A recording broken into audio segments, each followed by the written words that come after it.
Hi, so today we've got a Samsung S23 that's come in here for motherboard repairs. According to the work order, the customer says that it died over time, wouldn't let her charge it, and then it displayed a message on the screen saying there was water in the charging port or something of that sort. Um, Now, right now, when I plug it into a USB-C ammeter, it doesn't show any signs of life, and there is no power draw at all. The next step with this phone is plug it into our DC power supply, and we'll see what kind of current draw we get. Okay, so we're going to plug this phone into our DC power supply, and we'll prompt it to boot. We'll see what the current draw is like. So it has an 18 milliamp current draw before prompt to boot. That is not a good sign. And if we press the power button, there is nothing. So this definitely confirms that the device has a motherboard issue. And based on the symptoms so far, I'm fairly confident that there is a short circuit on the motherboard. Because on Samsung devices, if there is a short, the circuit is designed to limit how much power the phone is drawing, and it'll get stuck on a low amp draw like that. So let us get this board out of its housing, and we'll take a few measurements.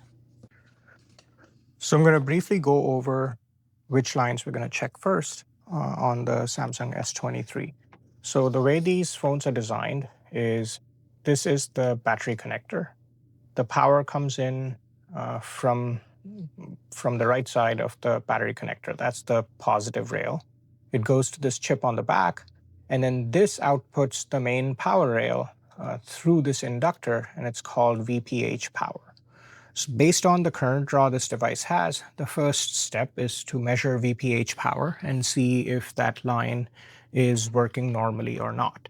So what we're going to do is right here by the LCD connector, you've got these two capacitors that are directly connected to VPH power. So we're going to measure here and see if we get a healthy reading or if there is a short circuit. All right, so I have the phone disassembled and under the microscope, and the capacitors that we need to measure are these two guys near the charge port. So, and if we measure it on both sides of the capacitor, it shows a direct short to ground. So this confirms our initial diagnosis that low amp draw on the DC power supply before prompt to boot was because of a short circuit on one of the main power rails on the board.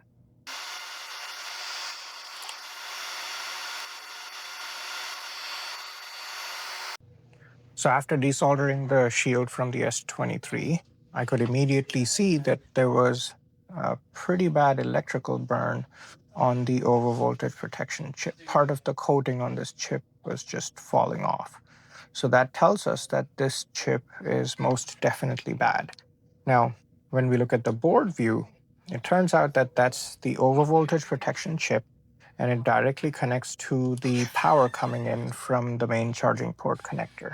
And if we measure at the charging port connector, it has a direct short to ground. So that pretty much confirms that this chip is internally short-circuited. Now, if we check these inductors, they have a very low diode mode reading, which shows that they have a partial short. So here, let's show that again. Red probe on ground, black probe on the component, and that has a partial short. And VPH power, which is the main power rail, has a full short to ground. So this pretty much confirms that because of using a bad charging cable, it sent a voltage spike into that chip and killed it. So let's take that chip off and we'll see if that fixes the problem.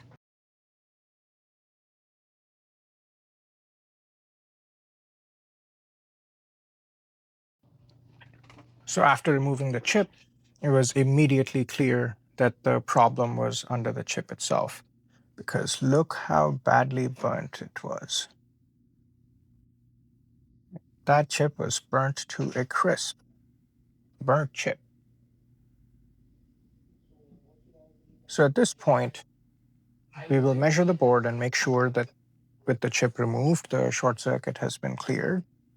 So with the red probe on ground, if we measure the VPH power line, it has a healthy diode mode reading of 0.264 voltage drop to ground. And if we measure these inductors, they have a healthy diode mode reading as well. So that confirms that the problem was with the chip itself. Let us replace that chip with a new one, and that should fix the device.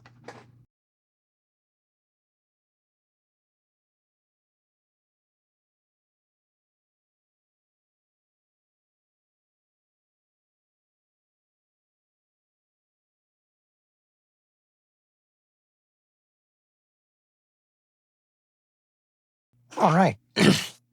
Now that we've swapped out the burnt chip with a good one, let us make sure that the short's actually cleared, and then we can power the device on and check. So the red probe on ground, if we check the main power rail, it has a healthy diode mode reading of 0.280, and also the output lines from the overvoltage protection chip have a healthy diode mode reading as well. So this device is now fixed. Let us power it on and we'll check. All right, let's just try and power the device on with the board only, and we'll see if it boots. Now, still has that 18 milliamp current draw before power button press. That's never a good sign. And of course, things can never be that simple, can they? Let's see if we have voltage on VPH power, which is the main power rail. And we'll also check and see if we've got voltage at the power button. So if we check VPH power, it does not have any voltage. Power button has 3.6 volts, but VPH power line is not outputting anything. So that means the main power rail on the board is not present. Now, based on these symptoms so far, it's quite possible that the main power management chip or the MAX IC has gone bad. I've connected a red wire to the VPH power, and then I have another wire connecting to ground. We're going to inject some voltage into the device, and we'll see if that gives us a heat signature. Okay, I have the DC power supply ready. Let's power it on.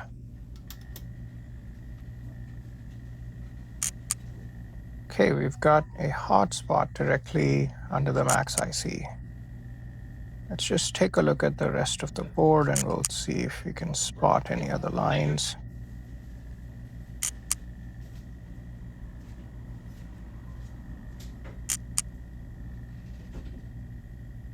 No, the only heat signature is under the MAX IC, and it's a pretty distinct hot spot. So there's a chance that MAX IC has gone bad. At this point, let's change the MAX IC, and we'll see if that fixes it.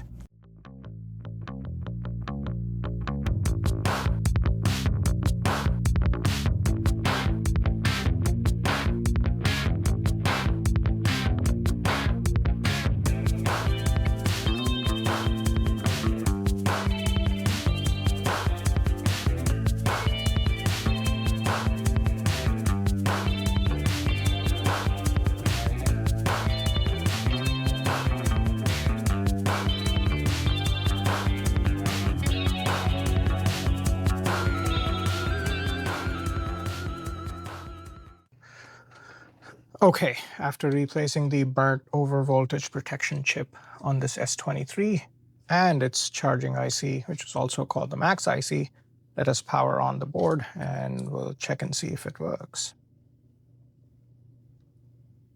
Excellent. We can already see that as soon as we plugged in power, it does not have that standing current draw. That's a good sign. Let's press the power button.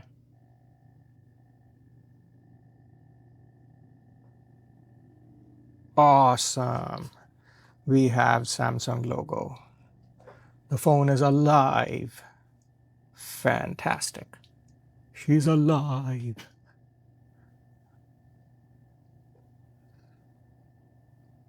Okay, so the boot current looks good. Excellent. We've passed the first boot stage.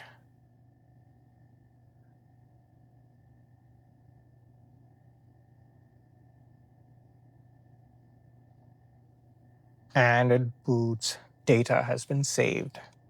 Fantastic. Touch works as well. If you have a device that died out of nowhere, you can mail it to us or bring it in. We are located in Sudbury, Ontario. Thank you.